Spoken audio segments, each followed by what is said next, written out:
Hello, homeopaths. How are you doing? I hope you all are doing very well. I came across two ways which can make the study of a drug very, very interesting. The first is the theory, and another is the practical aspect.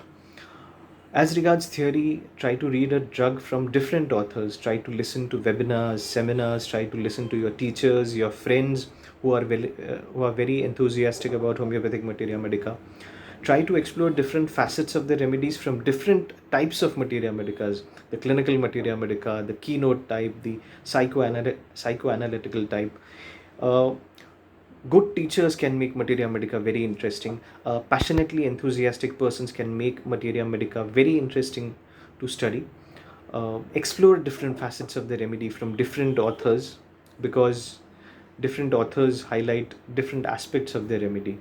It is very difficult for one author to cover all the aspects of a remedy. So this is one. And when you see a case, when you see at least one cured case of a remedy, of a medicine, obviously it becomes a remedy after it has acted curatively.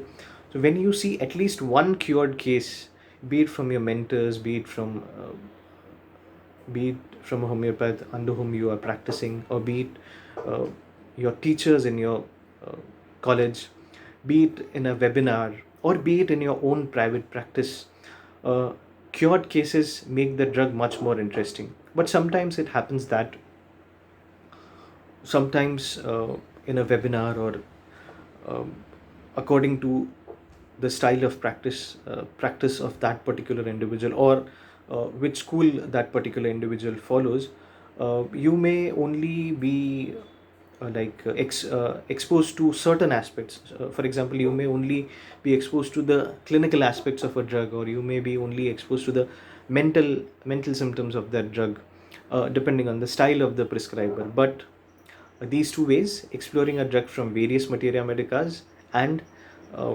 learning from the cured cases, learning from cases, uh, learning from cured cases. These are the two interesting ways, rather, these are the two ways which can make the study of a drug much very, very interesting. So, this is a very short video. I hope you like this. Please do comment. Let's make it interactive. Thank you so much.